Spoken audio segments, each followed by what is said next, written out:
I flipped this upside down here because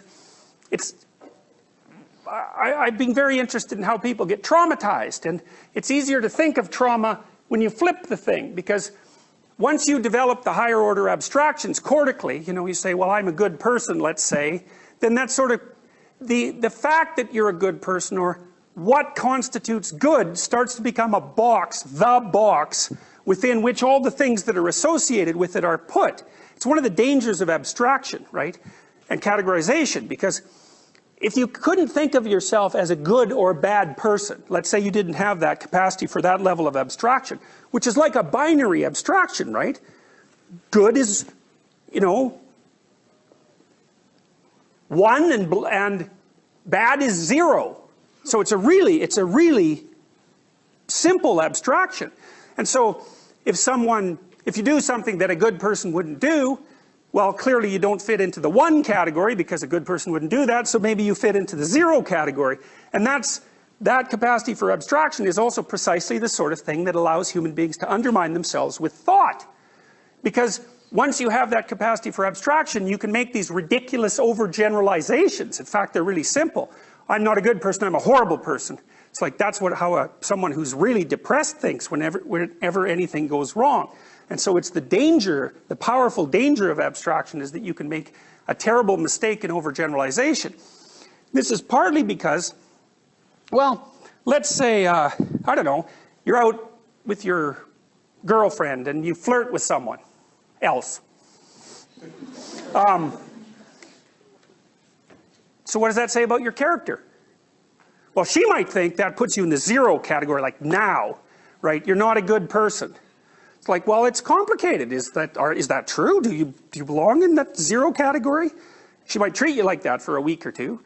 I mean, should you be taking yourself apart completely because you've made that error? Or should you seek farther down the chain of abstractions for a more specific mistake? Or should she help you do that? It's like, well, you're not a complete 0, you're more like a, 0.1.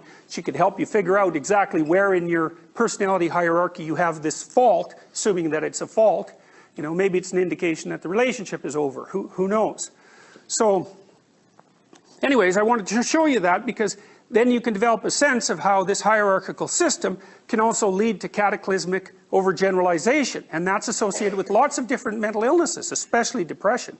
Because depressed people generally go from a small mistake, well, a mistake, hard to parameterize, right to the highest level of abstraction. Say, well, I've made error A, therefore I'm useless, or therefore I'm bad. It's not good. It's too undifferentiated. I put that in there to remind you that all these little things are informed by the underlying hypothalamic circuits. So, that whole hierarchy has to be, imagine how it's conditioned, that whole hierarchy of motor output. Part of it is conditioned by, and then this is sort of like an output or an input system that Swanson didn't talk about. It's sort of sensory. That whole sensory motor hierarchy, sensory motor perception action hierarchy, we'll say, has to be constructed so that your basic motivational states stay satiated, right? Because otherwise you get thirsty enough and you die, or you get hungry enough and you die. It's like you have to organize your behavior so that those basic motivations stay fulfilled. So each of the little ovals that make up that hierarchy have to be organized and laid out with that set of limitations in mind. But then, of course, there's a higher order limitation, which is more the one that Piaget talked about, which is that not only do you have to organize your internal hierarchies to take care of all of your basic motivations, but you have to do that while everyone else is doing the same thing. And so in some sense, the hypothalamic system that's generating the impetus for these layers and layers of motor output also has to do so in a social context. Because otherwise, you fight to the death over a stick of bread, which seems like a very counterproductive thing to do. So I'm trying to point out to you how many parameters that hierarchical organization has to meet simultaneously.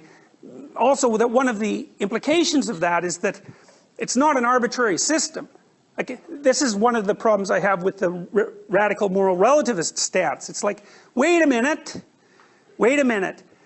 For you to set up your perceptual and behavioral system, it has to solve a whole bunch of problems, like, and they're really complex problems, and they're kind of arbitrary in some sense. Like, you get hungry and you need to eat. It's arbitrary.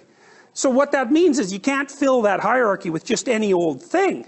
You know, not only does it have to work to keep all the complex parts of you functioning here and now, but it has to keep them functioning here and now in a way that doesn't disturb them functioning tomorrow or the next day or the next week or the next month. So that's integration across time spans. That's a killer, right? Because you can't just go out tonight and drink 40 ounces of vodka and then, you know, write the test on Thursday. So there's a probably not. So some of you might try. So, but then you also have to organize your behavior in the here and now, with your behavior spread across time frames, in the presence of other people who are also organizing their behavior across time frames.